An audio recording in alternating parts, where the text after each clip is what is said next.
Ok. Sempre lembrando, né, nesse momento de compartilharmos a palavra, que durante 2019 nós temos falado da fidelidade.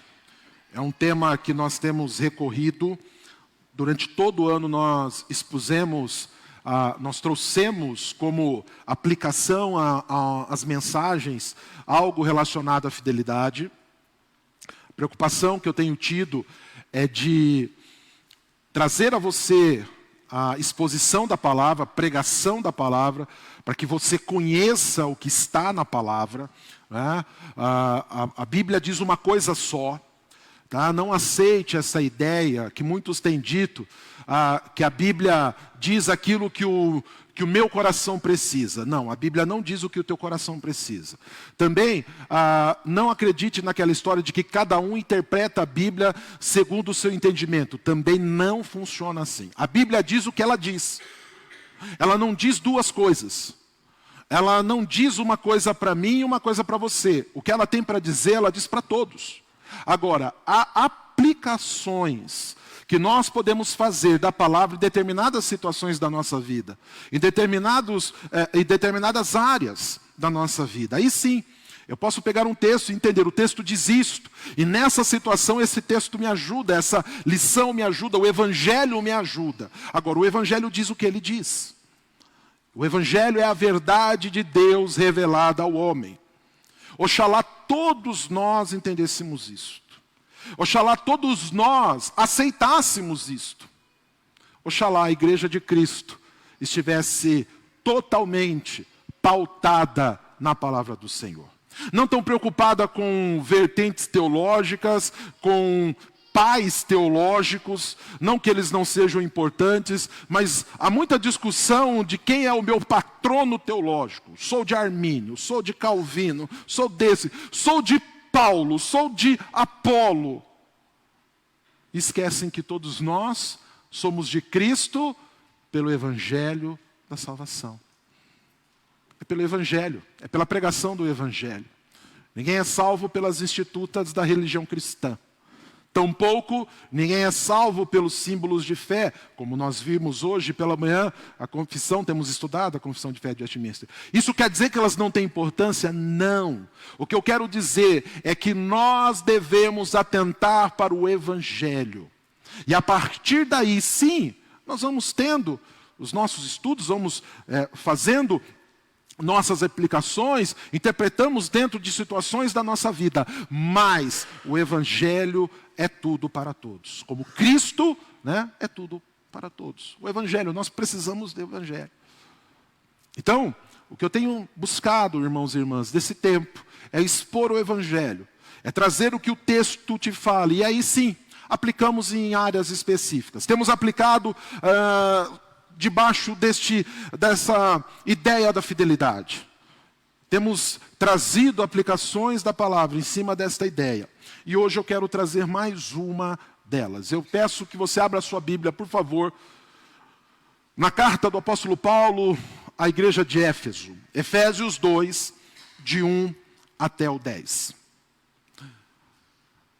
Se você já sabe de que se trata esse texto, você sabe que é algo poderoso. Eu ouso dizer que talvez esse texto de Efésios, junto com o que Paulo escreve lá aos Romanos, sejam os textos mais poderosos para a igreja cristã. Sejam os textos mais profundos sobre a cristandade, sobre o sacrifício de Cristo, sobre a graça, sobre a maravilhosa graça. Se você quer entender mais sobre a graça de Cristo, leia Romanos. Leia toda a carta de Romanos. Eu não vou dizer para você leia Romanos 5, Romanos 6, Romanos 9. Leia tudo que Paulo escreve a Romanos. Aqui, na carta de Efésios, Paulo vai sintetizar a ideia de Romanos. Mas leia Efésios também. Se você quer saber do Evangelho aplicado à vida da igreja, leia Colossenses. Se você quer sobre a perseverança, a caminhada, a vida cristã, Leia Gálatas. Paulo faz uma chamada dura aos Gálatas, né? Seus nécios. Eu queria ter visto Paulo pregar.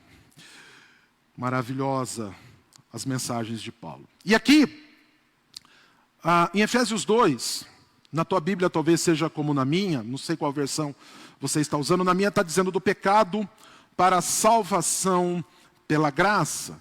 E eu quero, mediante a exposição desse texto, falarmos um pouco da morte para a vida. E nós saímos da morte para a vida pela fidelidade e graça de Cristo Jesus. Porque Deus é fiel e Ele não deixa de cumprir as suas promessas.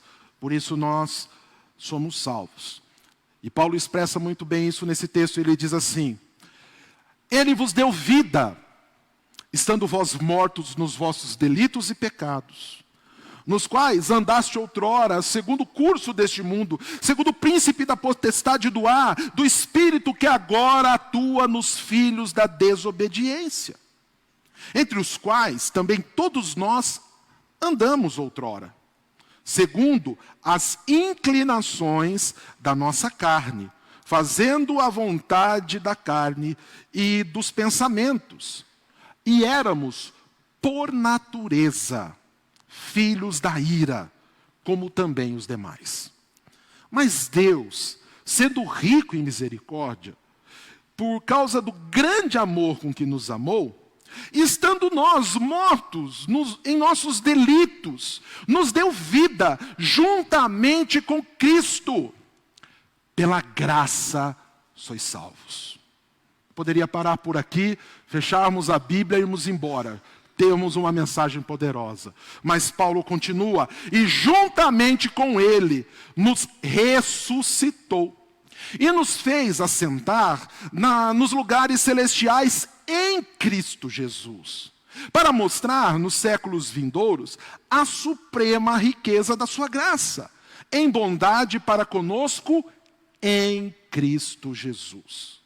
Porque pela graça sois salvos, mediante a fé. E preste bem atenção nisto. Nunca pare o versículo aqui. Você sempre complete o que Paulo diz aqui. E isto não vem de vós. É dom de Deus. Não de obras, para que ninguém se glorie. Pois somos feitura dele, criados em Cristo Jesus para boas obras, as quais de antemão preparou para que andássemos nela. Amém? Vamos orar. Pai bondoso, nós agradecemos a Ti. Quão maravilhosa é a Tua palavra. Não há como não nos emocionarmos com ela.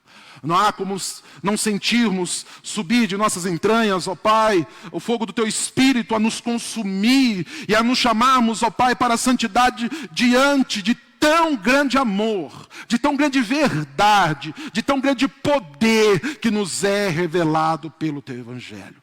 Obrigado, Senhor, pelo sacrifício da cruz.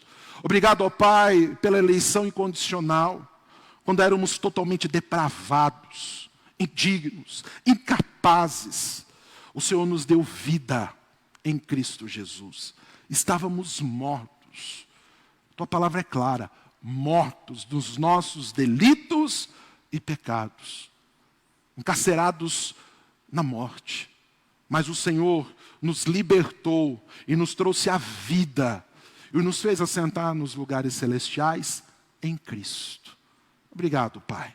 E que possamos conhecer mais e mais do Senhor. E que possamos nos aprofundar na Tua palavra e no Teu poder, em nome de Cristo Jesus. Amém e amém. Para você entender um pouco, antes de nós adentrarmos aqui ao texto em si, Paulo está escrevendo a uma igreja envolvida, uma igreja imergida numa cultura pagã. Paulo está pregando no meio dos gentios, o apóstolo dos gentios. E Paulo está ensinando a estes a respeito daquilo que Cristo fez por nós. Paulo está falando do chamado de Deus agora para todos os povos, não só judeus. O Senhor tem dos seus eleitos, e não tenha medo deste termo, não tenha medo desta ideia, não tenha medo de acreditar na eleição, no chamado incondicional. Deus tem no meio de todos os povos, filhos e filhas, que precisam saber do amor incondicional que o Pai tem para com cada um deles. E Paulo está explicando então o processo, o chamado. Paulo está explicando a este povo, a essa igreja, a respeito do sacrifício de Cristo e de como isto envolve cada um de nós. E ele então traz essa ideia. E ele começa assim. Não feche a tua Bíblia, por favor. Ele começa assim: estando vós mortos nos vossos delitos e pecados. Talvez você vai dizer, pastor, não é assim que ele começa. Ele começa dizendo, e ele vos deu vida. Esse aqui é um acréscimo latino. No original, no grego, não tem essa parte. Isso aqui foi um acréscimo latino para tirar um pouco da tensão inicial que há nesse texto. Porque dos versos 1 até o 5, Paulo vai falar somente do estado de morte ao qual o homem se encontrava. Ele vai falar do que Cristo fez a partir ali do verso 5. Na versão latina, para tirar um pouco essa ideia, para tirar um pouco dessa tensão, desse suspense, começa, e ele vos deu vida. Mas no original grego não está assim. No original grego começa assim. Olha como que Paulo começa a sua exposição. Estando vós mortos nos vossos delitos e pecados. E essa era a nossa situação, a minha e a sua, a de todos nós, de todos os homens após Adão. Todos nós estávamos mortos nos nossos delitos e pecados. Veja bem, nós tínhamos algo que era contra nós. Nós somos tidos por delinquentes. Havia um delito, algo que era passível de pena, algo que era passível de julgamento, algo que era passível do peso da mão de Deus. Era assim que nós estávamos. Paulo nos traz esse ensinamento dizendo, não havia justiça em vós. Desde o vosso nascimento, desde da vossa concepção, no ventre de vossa mãe, vocês carregavam com vocês delitos e pecados. Todos vós. Era assim que nós estávamos. E ele continua. Nos quais, nesses delitos e pecados, nos quais andastes outrora. E andar aqui, queridos, quero que você entenda a ideia no original. Andar aqui não é uma caminhada tranquila, festiva. Andar aqui não é aquela ideia de você colocar tua bermuda, passar um protetor solar, por aquele biquíni caro, e sair à beira-mar, sentindo a brisa, batendo, né? Esvaçando os seus cabelos. Parece imagem de revista, né? De propaganda de alguma marca. A ideia de andar aqui não é essa. A ideia que Paulo apresenta aqui, quando ele fala nos quais andastes outrora, andar aqui está ligado à ideia de uma caminhada prisional. Era a caminhada que os escravos faziam, que os detentos faziam, rumo ao seu cárcere, rumo à prisão. Então andar aqui, quando Paulo fala no qual andastes outrora, a ideia aqui é no qual vocês eram escravos no outro tempo. Vocês caminhavam presos, encarcerados. A quê? Ele apresenta algumas coisas as quais nós, pelo pecado e pelos nossos delitos, pela nossa inclinação maldosa, estávamos presos. Primeiro, o curso deste mundo. O curso desse mundo é a sociedade a qual nós vivemos. E todo o princípio social, e toda a ideia social, e toda a ideia que muitas vezes nos é passada contrária à vontade de Deus. Esse mundo tem todo um sistema de morte, o qual está debaixo do plano do seu príncipe, porque esse mundo jaz em quem? No maligno. Esse mundo tem toda uma ideia de morte, a qual os filhos da desobediência, e Paulo vai falar daqui a pouco deles, estão encarcerados e estão presos. Esse mundo tem uma ideia de casamento deturpada. Esse mundo tem uma ideia de riqueza deturpada. Esse mundo tem uma ideia de vida, de prevalecer diante das lutas deturpada. A sociedade e o modelo social que nós vivemos, muitas vezes nos empurra, nos impele a viver a vida de uma maneira totalmente pecaminosa. Cobra comendo cobra. Pessoas sobrepondo pessoas. Não há amor. Não há cooperação. O sistema desse mundo nos chama a não cultuar a Deus. Esse mundo adora Mamon. Esse mundo faz com que nós desejemos adorar o nosso próprio ventre.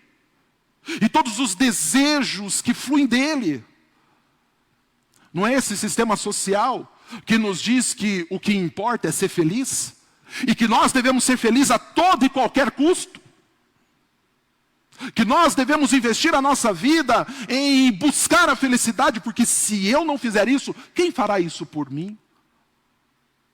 Esse mundo vem de uma ideia de beleza deturpada. E essa beleza faz com que as pessoas se tornem feias. Elas são estereotipadas. Por fora são belas violas. Mas por dentro, pão bolorento. Podre, sepulcro caiados. É este mundo que lega a nós um sistema religioso podre. Podre. Uma ideia de religiosidade podre que nos escraviza. E Paulo diz, vocês andavam segundo o curso deste mundo. E mais, vocês andavam segundo o príncipe da potestade do ar. Quem é este? É o diabo, é Satanás. E o que é essa potestade do ar? Isso aqui é a atmosfera onde o diabo vive. Não é o ar que você respira não, tá? Aqui, quando ele fala o príncipe da potestade do ar, é como se fosse os místicos gostam de chamar de áurea, né? O aura, né? Não é áurea, não, aura. Que o diabo cria para que aqueles que ele consegue enredar, ele possa enredar de maneira mais fácil. Então o diabo cria toda uma dinâmica, ele cria todo um ambiente, toda uma ideia, como se fosse uma rede. E os ledos peixinhos vão sendo aprisionados, vão sendo pescados, segundo a vontade dele. E Paulo diz que nós, na nossa morte, no nosso delito, no pecado, andávamos debaixo deste poder, do Espírito que agora atua em quem? Nos filhos da desobediência. Isso aqui é revelador para nós. Paulo está dizendo que sobre os desobedientes, aqueles que não se curvam a Cristo, sobre eles impera o espírito deste mundo, o espírito do príncipe da potestade do ar, ou seja, os desobedientes estão sim debaixo do jugo de Satanás. Estão sim debaixo da orientação daquele que é o anticristo, daquele que é ante a vontade do Pai. Por isso a necessidade de pregarmos o Evangelho às pessoas. Porque é o Evangelho que liberta dessas correias e dessas cadeias. E Paulo fala que nós estávamos assim. Que nós andávamos desta maneira. Nós estávamos condenados. Eu, pastor? Sim. Verso 3. Entre os quais também todos nós andamos outrora. Em um outro tempo. Já começa a louvar o nome do Senhor na tua mente ou no teu coração, porque Paulo coloca aqui no passado, o qual nós andamos. Eu espero em Cristo que você não ande mais. Mas ele diz, o qual, entre os quais também nós andamos outrora. E andamos de que maneira? Como que eu sei, ou como eu sei que alguém andou ou anda nas inclinações, presos à vontade de Satanás, sendo um filho da desobediência? Por quê? Ele fala, andávamos segundo as inclinações da nossa carne, segundo os nossos desejos, não os naturais, os deturpados por causa do pecado. Porque Deus colocou vontades em nós. Quando Ele nos criou, Ele colocou em você vontade de comer, de beber. Ele colocou outras vontades em você. E não tem problema satisfazê-las. O problema é quando você deixa de comer para a tua existência e se torna um glutão. Quando você deixa de usufruir da bebida algo normal e natural e passa a idolatrá-la, a ser um adorador de Baco, a se inclinar e se deixar sujeitar a ela. O problema é quando você trabalha mais do que o normal e não cuida das coisas que você precisa cuidar, porque você entende que só há uma maneira de você ser livre e ser feliz, servindo ao dinheiro. Isso são as inclinações da nossa carne. Fazendo a vontade da carne e dos pensamentos. E eu tenho dito isso a cada um de vocês. Cuide com aquilo que está na tua mente. Os nossos pensamentos são a gênese da nossa ação. O que nós colocamos em prática, nasce, brota, está enraizado naquilo que está na nossa mente. Nos nossos pensamentos. Pastor, mas eu não consigo dominar a minha mente. Lembra, mulheres, na terça-feira, nós falamos isso na nossa devocional? Que nós conseguimos sim dominar o nosso pensamento. Paulo, em um outro momento, vai dizer, no que vocês devem pensar? Como algo possível, como algo que está debaixo do domínio do Espírito, e o qual nós devemos buscar, e inclusive alimentar a nossa mente com bons pensamentos. E éramos, versículo 3, Paulo ainda continua mostrando quão podre e degradados éramos. E éramos por natureza, olha só, a nossa natureza, o nosso estado natural, não o sobrenatural, não o espiritual, o natural, a nossa natureza, aquilo que nós éramos de verdade, filhos da ira. Filhos da ira. De que ira? A ira de Deus. E por que nós éramos filhos da ira de Deus? Porque essa natureza pecaminosa e podre, a qual nós estávamos sujeitados por causa dos nossos delitos e pecados, pela inclinação da nossa carne, dos nossos pensamentos, por estarmos sujeitos a todo o peso e a autoridade de Satanás, isso tudo é contra a total santidade de Deus. Deus não é quando a gente fala da ira de Deus, algo que você precisa entender, quando Paulo fala da ira de Deus, quando a palavra fala da ira de Deus, não leia isso daqui com a mesma ideia da ira humana. Aquela ira que muitas vezes está alicerçada em birra, aquela ira que muitas vezes está alicerçada em vingança, aquela ira que muitas vezes está alicerçada em sentimentos e pensamentos humanos. Não! Não é assim, Deus não é assim. A ira de Deus se manifesta sobre os filhos da desobediência. Por quê? Porque é totalmente contrária à natureza santa de Deus. Deus não se sujeita em nenhum momento ao mal. Nem um pouquinho, nem um milímetro, nem um zero depois da vírgula, nada. Deus é totalmente santo e totalmente justo. E tudo aquilo que é contra isto é passível do seu juízo, do peso da sua mão. Pastor, misericórdia. Eu me lembro algumas vezes ter pregado, falando da ira do Senhor, né? Terrível coisa é cair na mão de Deus irado. E eu me lembro de uma irmã que me falava, pastor, não fala isso para mim não. Não me apresenta esse Deus não. Não fala do peso da mão de Deus não. E eu dizia, querida, só tenho medo do peso da mão de Deus quem não conhece o poder da graça. Porque esse era o nosso estado. Totalmente deploráveis. A nossa teologia, a teologia que nós acreditamos, a que nós seguimos, ela tem um dos pontos que diz que nós éramos totalmente depravados.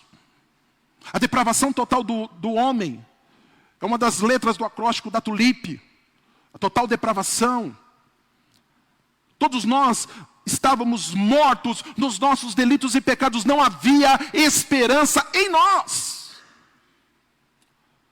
Mas Paulo diz o seguinte, alicerçado no que Deus fez na vida dele, e no conhecimento que o Senhor revelou a ele, ele diz no verso 4, mas Deus, sendo rico em misericórdia, ou seja, uma riqueza incontável do coração de Deus na nossa miséria, por causa do grande amor,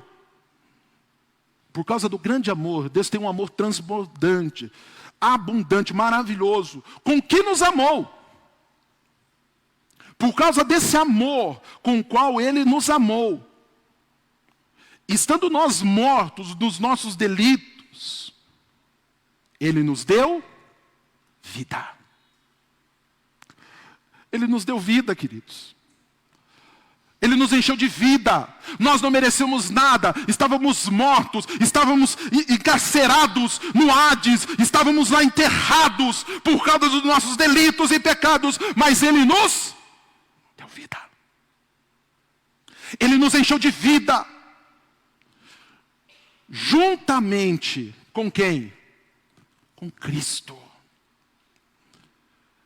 Pelo que Cristo fez por nós, não porque eu quis, eu não tinha condição de querer. O meu querer era deturpado, morto, pecaminoso. Eu não conseguia nada, eu não desejava nada, eu não tinha condição de nada. Ele foi no Hades. Ele me pegou. E Ele me trouxe a vida. Ele me trouxe a vida. Se você não se emociona com isso, se isso não mexe com você, você ainda não conheceu o poder da graça. Você ainda não conheceu o que Cristo é capaz de fazer. Porque um morto não tem esperança. Um morto não tem consciência, não tem condição. Um morto não tem nada. Um morto não pode fazer nada. A única coisa que é passível ao morto é ele ser comido pelos vermes. Mas o meu Cristo, mesmo sem eu merecer, Ele desceu e me pegou. Ele soprou em mim o fôlego da vida, outrora perdido lá em Adão. Ele me trouxe a vida com Cristo. Pela graça, sois salvos. Aleluia. Pela graça sois salvos. E juntamente com Ele, nos ressuscitou e nos fez assentar nos lugares celestiais em Cristo. O que Paulo está nos dizendo aqui? Ele está falando dos 3 eventos históricos de Deus para com Cristo, do qual nós iremos participar em Cristo. Ressurreição, ascensão e exaltação. Ele nos deu vida, juntamente com Ele nos ressuscitou e nos fez assentar nos lugares celestiais em Cristo. Essa é a nossa herança. Esse é o poder de Deus sobre nós. Não só nos tirou do império das trevas, Ele soprou em nós vida, colocou em nós o dom celestial. Agora nós somos sacerdócios santos, povo adquirido. Iremos reinar junto com Cristo na glória de Deus Pai. Pela graça, não pelo meu nome, não pela minha labuta, não pela quantidade de dinheiro que eu trago comigo, não pela minha capacidade, a capacidade inerente a mim, não, é pela graça. Não porque eu desejei, porque eu tive um insight e eu vi algo além do que os outros viram, não, foi pela graça, porque eu não vi nada. Ele me chamou para a vida, para habitar juntamente com Ele e para assentar nos lugares celestiais em Cristo Jesus.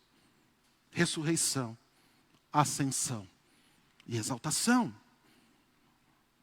junto com Cristo.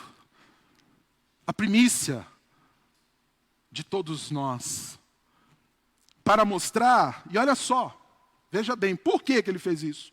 Para mostrar nos séculos vindouros a suprema riqueza da sua graça. Não é porque você é bonito, não é porque você é bom, não é porque você é o suprassumo, porque na sua cabeça brilha, você é especial. Não, não é por você, é por Ele. Você foi chamado à vida, você foi ressurreto dentre os mortos, porque desde todo o tempo e daqui para frente, Ele quer mostrar a suprema riqueza da sua graça em bondade para conosco, em Cristo Jesus.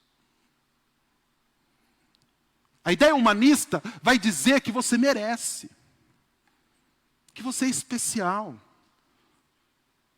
A ideia humanista vai dizer que Deus está preocupado com seus deleites,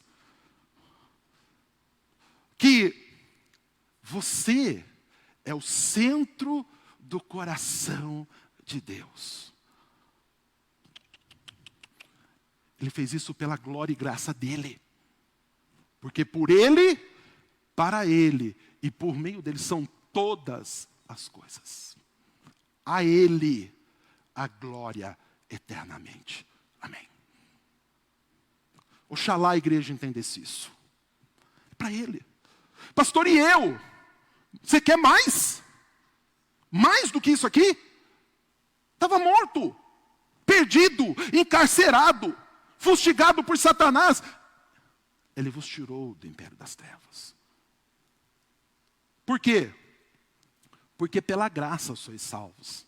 Pela vontade dEle, pelo manifestar do desejo dEle. Não é da religião que você segue, da denominação que você gosta, não. É pela graça, mediante a fé. Como que a gente entende essa graça? Como que nós vamos até Ele? Pela fé. É pela fé. Porque acreditamos. Porque nós acreditamos que Ele é suficiente.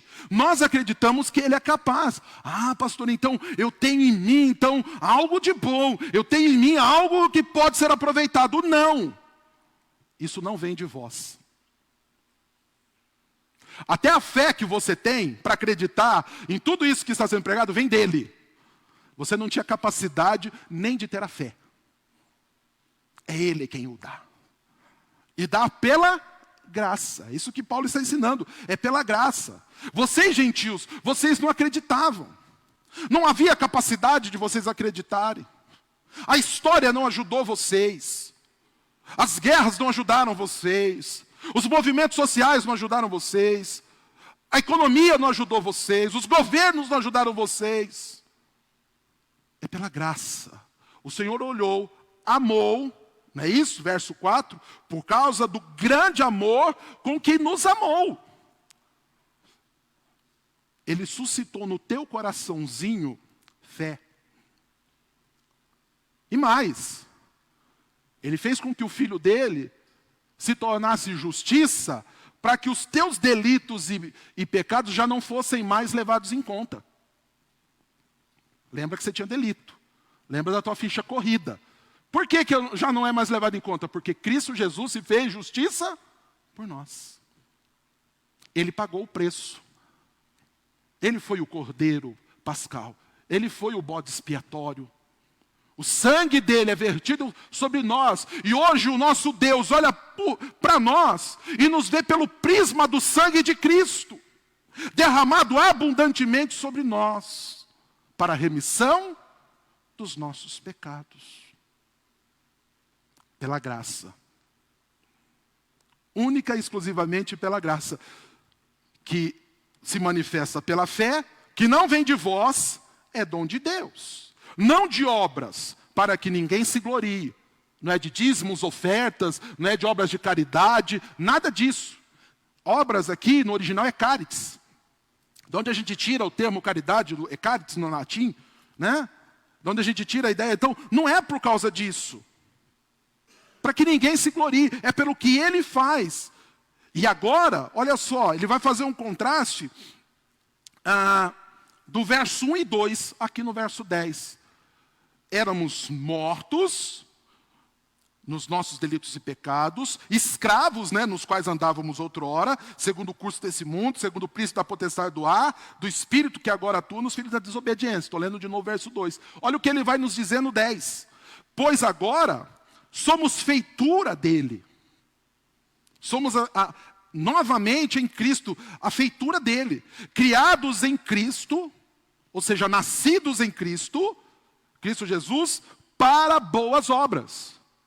Obras que deponham, que testemunhem do amor, da graça e do poder de Cristo. Que obras são estas? Ajudar os pobres, visitar os encarcerados, cuidar das viúvas, dos órfãos, dos enfermos e tudo mais. De que maneira? O que eu preciso fazer em primeiro lugar? Levar o evangelho da salvação a essas pessoas. Não adianta nada executar caridade se não tiver evangelho. Não adianta salvar o corpo se eu não pregar a libertação para a alma. Também não se engane. Não adianta você falar Deus te abençoe e despedir a pessoa com fome. Não adianta nada você falar Deus te abençoe e despedir a pessoa com frio. Não adianta nada você falar Deus te abençoe e a pessoa está igual um pintinho molhado lá na chuva. Acolha, abençoe, ajude, faça a tua parte. Mas não só ela. Pregue o evangelho, porque fomos chamados para as boas obras, as quais Deus preparou para nós de antemão. Porque Ele sabia da nossa eleição, Ele nos elegeu e preparou para que andássemos nela. Nada menos do que isto.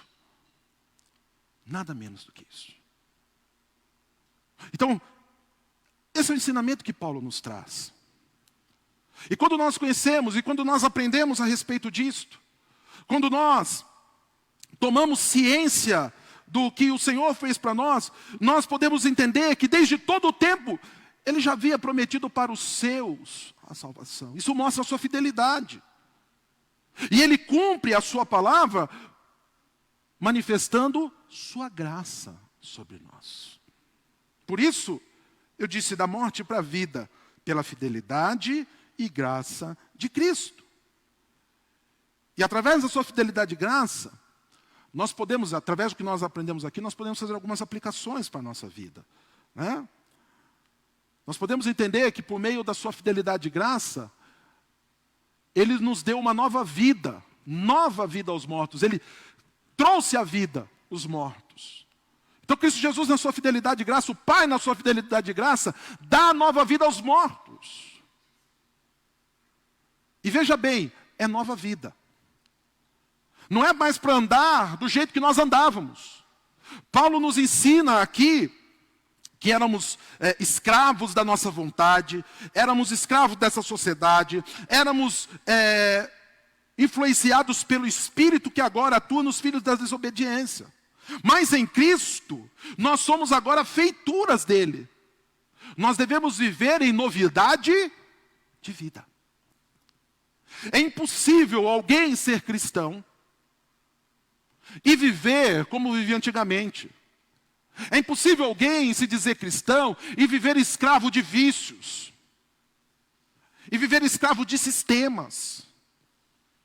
O cristão verdadeiro luta contra todo tipo de escravidão. A única escravidão desejada por um cristão é ser escravo de Cristo.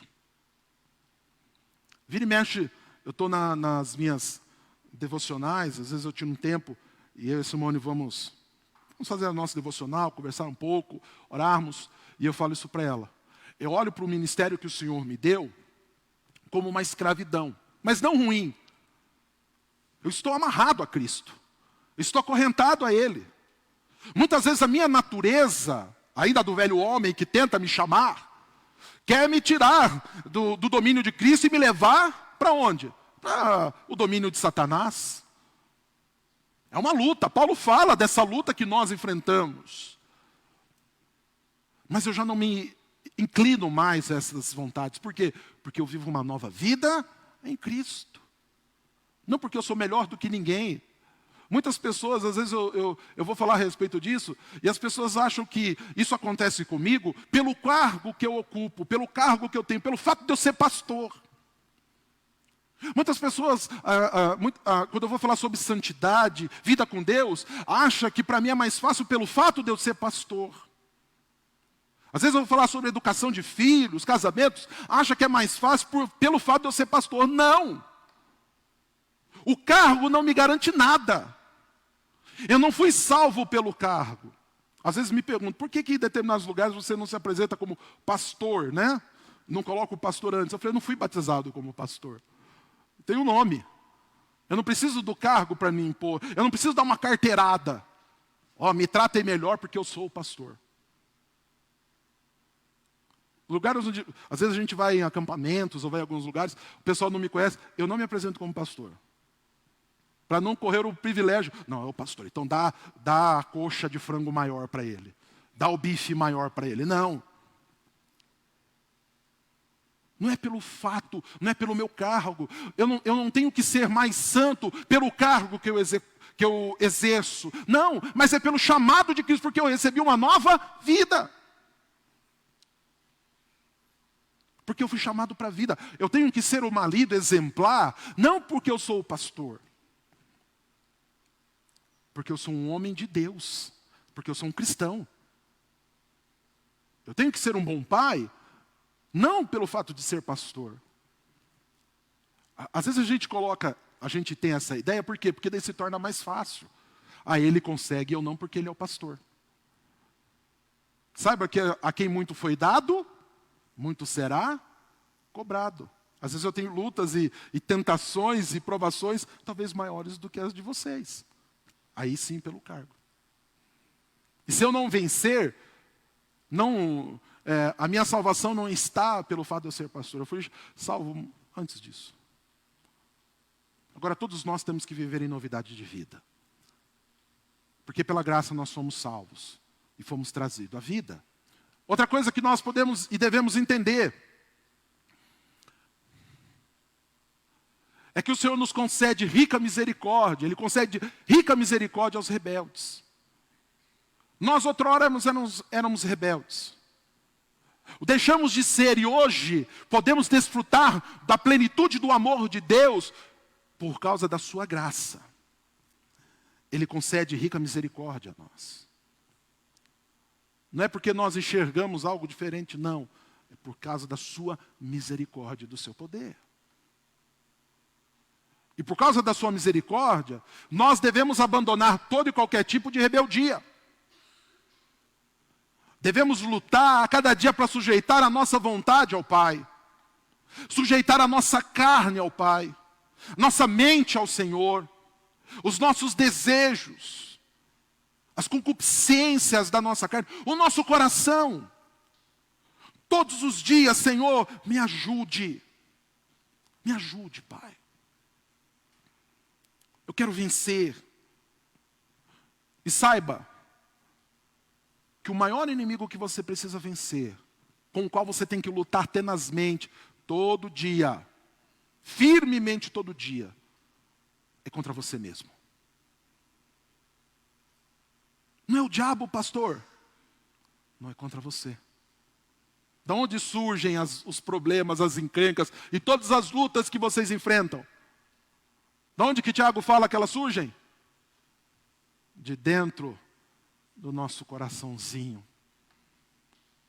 Nós somos a maior barreira para o nosso crescimento, para a nossa vitória. Você precisa vencer você mesmo. Agostinho de Hipona fazia essa oração. Senhor, livra-me de mim mesmo. Ajuda-me contra mim mesmo. Paulo fala, miserável homem que sou, desventurado. E Paulo lutava contra ele. Lutava contra a sua inclinação. Lute você também. Às vezes você, mulher, acha que teu maior inimigo é o teu marido. Cabeça dura. Não, ele é um homem santo. Ele aguenta você todo dia. Você acha que ele? Não. Às vezes é a maneira que você vê as coisas acontecerem. Ele ajuda. Às vezes ele ajuda. Eu concordo. Né? Maridos, às vezes você acha que é a maior inimiga sua esposa. Tem razão.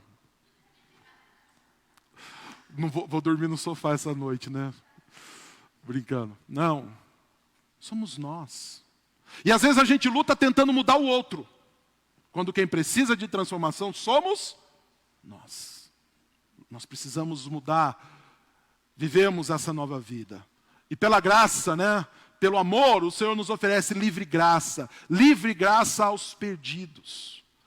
Nós que outrora estávamos perdidos, nos fomos encontrados pela graça.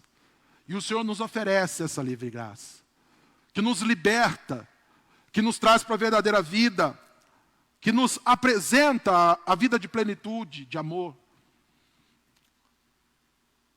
Por isso nós precisamos cada dia mais buscar viver em santidade com o Senhor. Esses dias eu estava falando com a Simone, nós estávamos conversando, e aí nós estávamos falando sobre educação de filhos. Já vou chegar aqui no assunto da graça. E eu falei para ela, nós precisamos educar os nossos filhos no padrão de santidade de Deus. E o padrão de santidade de Deus é um padrão alto. É um padrão extremamente alto. E nós não podemos buscar baixar o padrão de Deus para que os nossos filhos se adequem. Nós devemos ensinar e nós devemos levá-los a desejar esse padrão de santidade. Mas eu falei para ela, você concorda que esse padrão é inatingível e que quanto mais nós fizermos com que eles busquem, mais frustrados eles ficarão? Ela falou, sim, eu concordo. Ela falou, o que nós fazemos? É aí que nós apresentamos Cristo. Porque para que eles possam alcançar esse padrão, é só de uma maneira, por Cristo. Para que eu e você possamos alcançar esse padrão, é por Cristo. É pela graça. O degrau é o degrau da graça. Nós não devemos rebaixar o padrão. Pelo contrário, nós devemos desejar alcançá-los. Mas eu não consigo, miserável homem que sou. Cristo te leva até lá. Viva com Cristo. Invoque-o. Busque-o enquanto você pode achar. Invoque-o enquanto ele está perto. O problema é que muitas vezes a gente tenta rebaixar o padrão. Porque a gente fica um pouco mais perto. Não. O padrão, a porta continua estreita. O caminho é apertado. Pastor, é muito difícil. Isso não vem de vós. Vocês precisam de Cristo. Eu preciso de Cristo. Por isso nós precisamos pregar a Cristo. Por isso nós precisamos falar de Cristo. Por isso nós precisamos desejar a Cristo todos os dias. Nosso grande desafio. Hoje nós estávamos falando aqui pela manhã, né? De muitas pessoas que são perseguidas. O grande desafio não é morrer por Cristo. É viver por Ele. Esse é o nosso grande desafio. Viver por Cristo. E muitos entenderam isso e morreram. Mas hoje estão verdadeiramente vivos. Na eterna glória, pela graça do Pai. Que nós possamos viver assim. Que nós possamos entender e aplicar isso na nossa vida. Entendendo essa fidelidade, essa misericórdia, essa graça. Em nome de Cristo Jesus. Amém. Feche os teus olhos. Quero orar com você. Pai bondoso, obrigado pela tua palavra. Obrigado por podermos aprender com ela. E pedimos, Senhor, dá-nos o discernimento. Dá-nos a graça. E que possamos entendê-la. E que possamos, Senhor, buscá-la. E que possamos viver por ela em nome de Jesus. Abençoe a tua igreja, o teu povo, cada um de nós. Que o nosso coração deseje a ti. E que nós possamos viver, ó Pai, para as boas obras às quais o Senhor nos chamou. Oramos pelos nossos também. As pessoas que nós amamos e que ainda não vimos completar sobre a vida deles a promessa. Alcance-os, ó Pai, segundo o teu querer e graça. E que nós possamos ser instrumentos do Senhor nesta obra. Em nome de Jesus. Amém e amém.